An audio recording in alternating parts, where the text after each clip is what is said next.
Hi guys, इस video में हम सॉल्यूशन टॉपिक को कवर करेंगे। सॉल्यूशन टॉपिक में हम आज पढ़ेंगे एलिवेशन इन बॉइलिंग पॉइंट। तो उससे पहले हम समझ लेते हैं कि ये एलिवेशन इन बॉइलिंग पॉइंट किस टॉपिक का पार्ट है। तो देखिए, हम समझते हैं कि कॉलिगेटिव प्रॉपर्टीज़ होता क्या है जिसमें ये एलिवेशन इन बॉइलिंग पॉइंट आता है। तो colligative properties are those properties of dilute solution which depend only on number of solute particles and do not on nature of solute particles। इसका मतलब ये है कि अगर हम कोई डाइल्यूट सॉल्यूशन लें, डाइल्यूट मतलब क्या, जिस सॉल्यूशन में सॉल्यूट बहुत कम मिला हो उसको बोलते हैं डाइल्यूट सॉल्यूशन। और अगर किसी सॉल्यूशन में ज़्यादा सॉल्यूट मिला हो तो उसको क्या बोलेंगे, उसको बोलेंगे कॉन्सेंट्रेटेड सॉल्यूशंस। तो अगर कोई डाइल्यूट सॉल्यूशन है जिसमें सिर्फ और सिर्फ नंबर डिपेंड करता है, सिर्फ और सिर्फ नंबर, उसका नेचर नहीं, उसको बोलेंगे कॉलिगेटिव प्रॉपर्टीज़। एक एग्जांपल लेते हैं हम।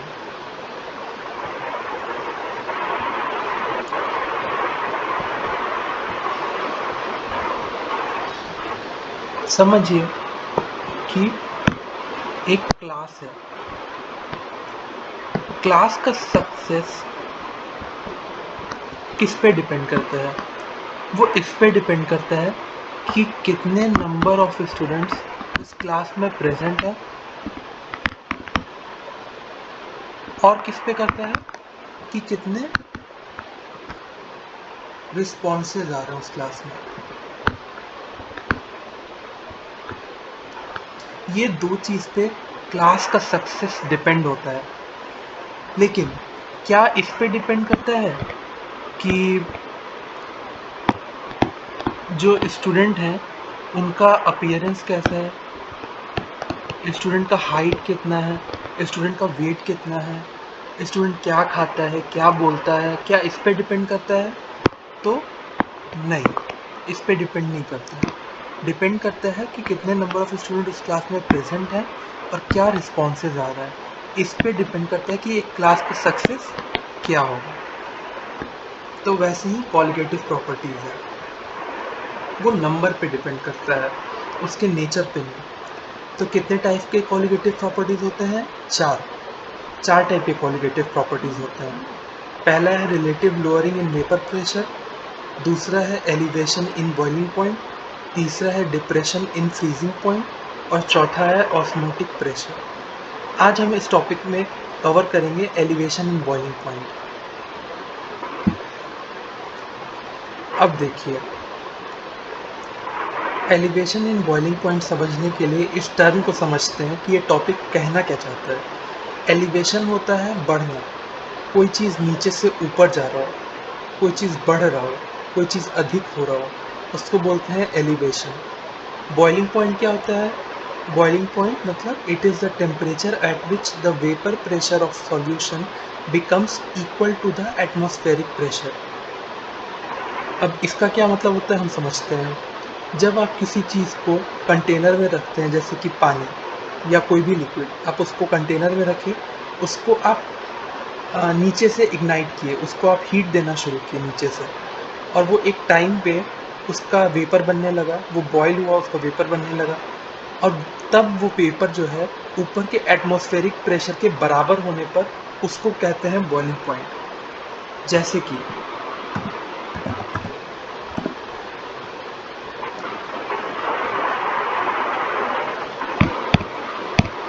बॉइलिंग पॉइंट मतलब क्या हुआ कि समझिए एक कंटेनर है, इसमें हम पानी लिए, इसको हम नीचे से एक फ्लेम दे दें जिससे उसमें हीट आएगी, तो ये आग हुआ।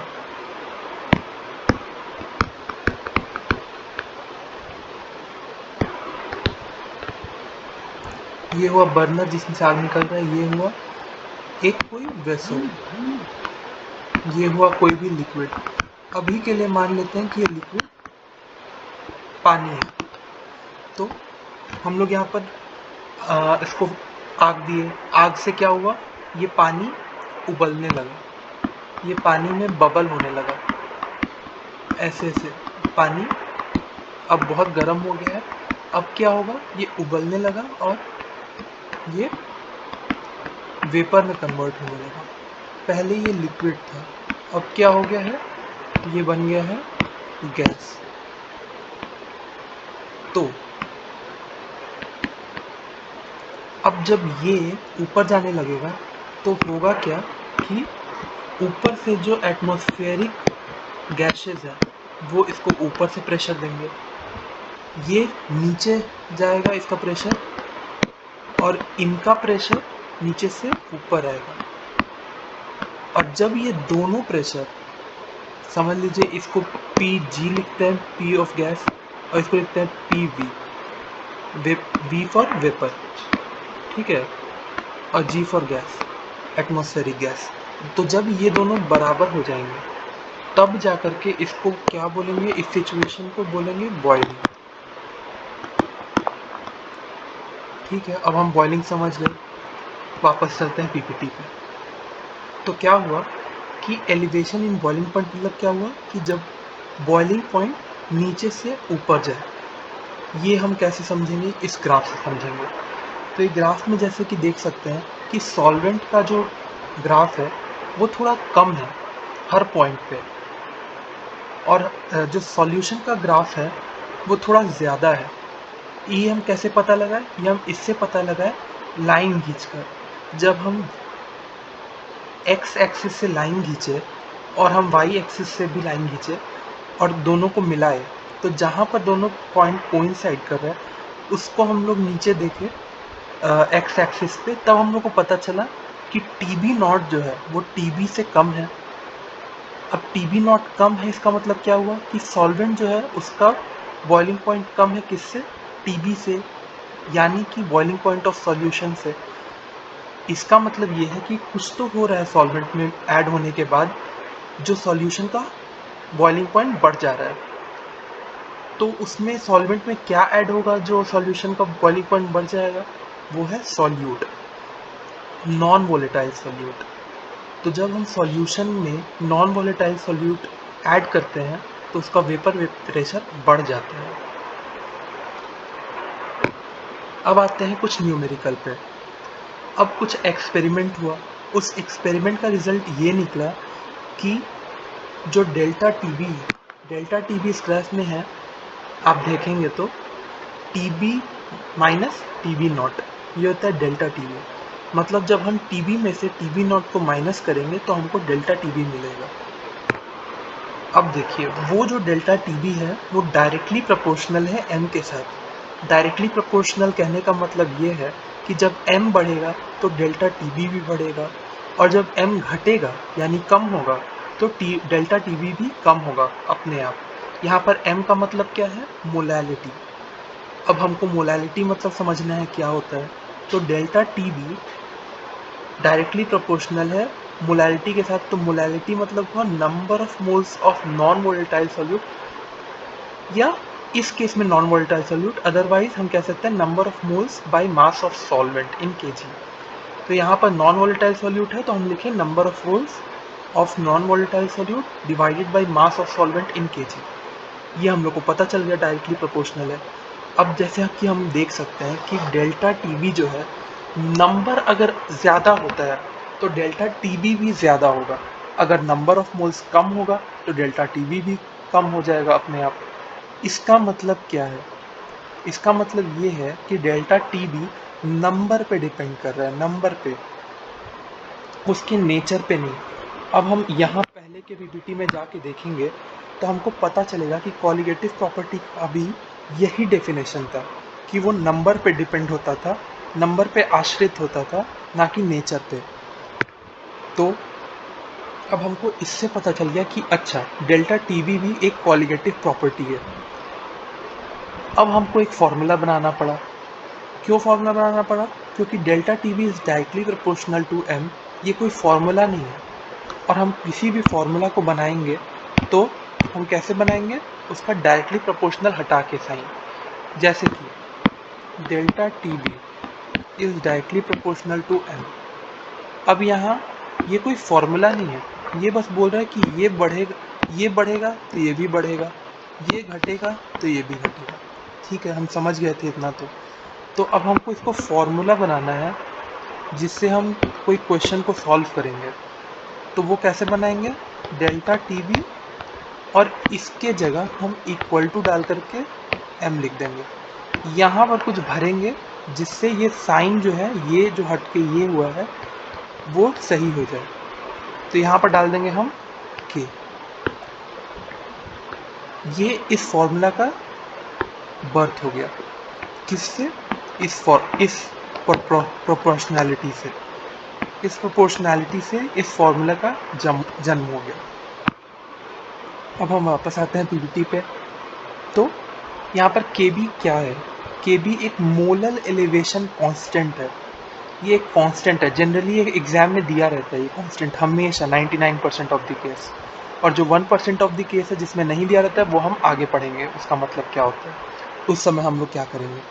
तो मोलर एलिवेशन कांस्टेंट तो हमारे टर्म में, लेकिन इसका एक स्पेसिफिक नाम है इस Kb का, उसको बोलते हैं एबिलियोस्कोपिक कांस्टेंट। एबिलियोस्कोपिक कांस्टेंट इसका ये नाम है। खैर Kb डिपेंड करता है सॉल्वेंट पे, और कभी कभी एग्जाम में ये भी पूछता है कि Kb का यूनिट क्या होता है। तो हमको ये याद रखना है kg पर मोल। ये हमको याद रखना है कि Kb का यूनिट क्या होता है, ये कभी कभी एग्जाम में पूछ लेता है। अब हम थोड़ा प्रैक्टिस कर लेते हैं क्वेश्चन को। समझ लीजिए 18 ग्राम ऑफ ग्लूकोज दिया है जो कि डिज़ोल्व है 1 kg ऑफ वाटर में।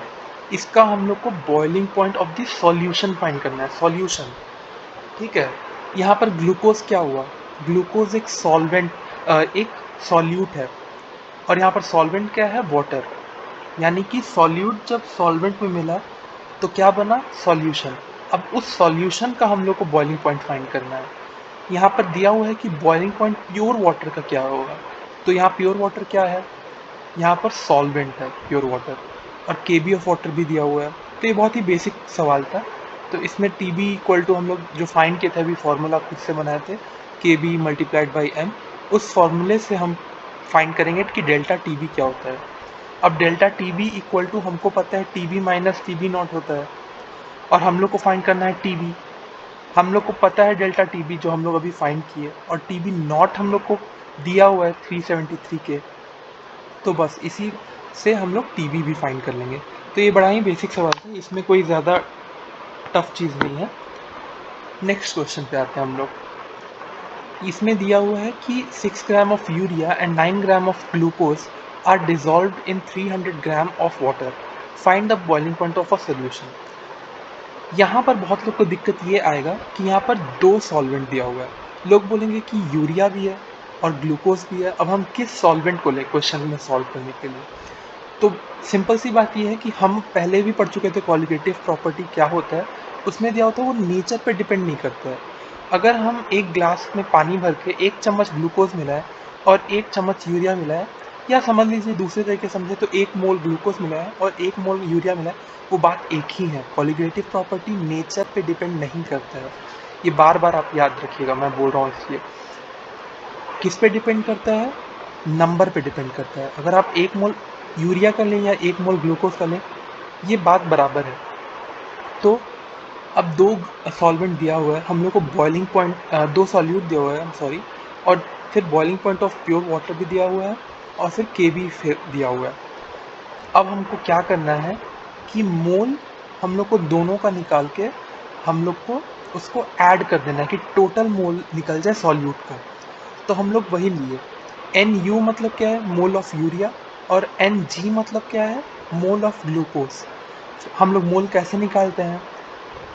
तो हम लोग मोल निकालते हैं वेट बाय जो उसका कंपाउंड का टोटल मॉलिक्यूलर वेट है वो। तो जो हम लोग को वेट दिया हुआ है 6 ग्राम, उसको डिवाइड करेंगे NH2CO NH2।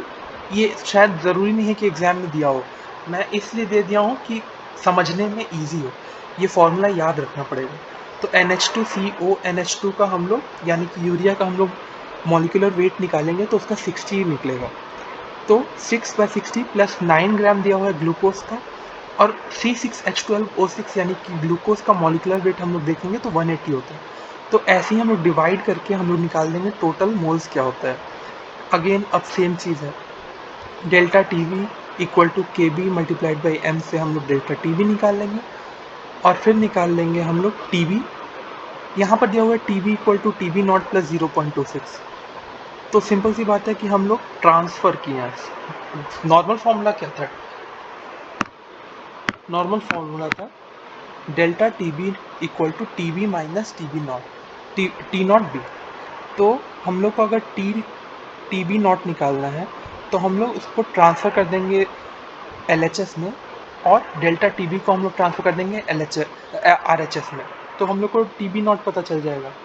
वही चीज़ हम लोग इधर की, और टी बी नॉट हम लोग को टी बी हम लोग को आंसर पता चल गया। यहाँ पर कुछ फॉर्मूला है जो हम लोग को याद रखना चाहिए, ये एग्ज़ाम में काम आ सकता है। और यहाँ पर आप देखेंगे तो हम लोग 1% केस, जिसमें हम लोग को के बी का वैल्यू नहीं दिया रहता है क्वेश्चन में, उस केस में अब देखिए हम लोग को क्या करना है। तो के बी का एक और फॉर्मूला होता है, हालांकि इसका यूज़ बहुत कम होता है, जैसा कि होता है 1% ही होता है, 99% ऑफ द केस के बी दिया रहता है।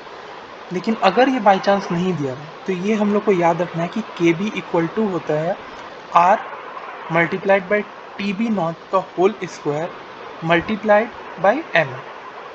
यहाँ पर कैपिटल एम दिया हुआ है, divided by 1000 multiplied by delta H of vaporisation. अब यहाँ पर आर दिया हुआ है क्या होता है, टी बी नॉट दिया हुआ है क्या होता है, एम क्या होता है पता है हम लोग को, डेल्टा एच ऑफ वेपोराइजेशन क्या होता है, और एल वी हम लोग को दिया हुआ है। समटाइम्स हम लोग को एल वी दिया रहता है और हम लोग को डेल्टा एच नहीं दिया रहता है, उस केस में हम लोग को पहले डेल्टा एच निकालना पड़ेगा। उसका फॉर्मूला भी मैं दे चुका हूँ कि delta H of vaporisation equal to L V multiplied by M. तो इससे हमारा डेल्टा एच निकलेगा, फिर डेल्टा एच का जो वैल्यू निकलेगा उसको हम लोग डाल देंगे K B equal to R B nought R T B nought का whole square multiplied by M divide by 1000 multiplied by delta H of vaporisation के फॉर्मूले में। उसके बाद हम लोग को के बी मिल जाएगा, और फिर के बी मिल गया तो हम लोग फर्दर आगे बढ़ सकते हैं। तो यही है बस, इसमें आई होप आप लोग को समझ आ गया हो। इसमें बस एक चीज़ और ध्यान रखिएगा कि आर का वैल्यू 2 होता है। अगर कोई क्वेश्चन में जूल्स दिया रहे तो हम लोग को 8.314 यूज़ करना है, इस्तेमाल करना है हम लोग को ये वैल्यू। और अगर हम लोग को CAL यानी कि कैलोरी के फॉर्म में दिया है तो हम लोग को 2 पुट करना है, उसमें हम लोग 8.314 पुट कर देंगे तो वो गलत हो जाएगा। तो जब देख लीजिएगा यूनिट क्या है क्वेश्चन में, उसके आधार पे आप इसको सेलेक्ट करिएगा। ठीक है, आज के पीपीटी में, आज के टॉपिक में बस इतना ही। आज का टॉपिक यहीं पर ख़त्म होता है। Thank you so much.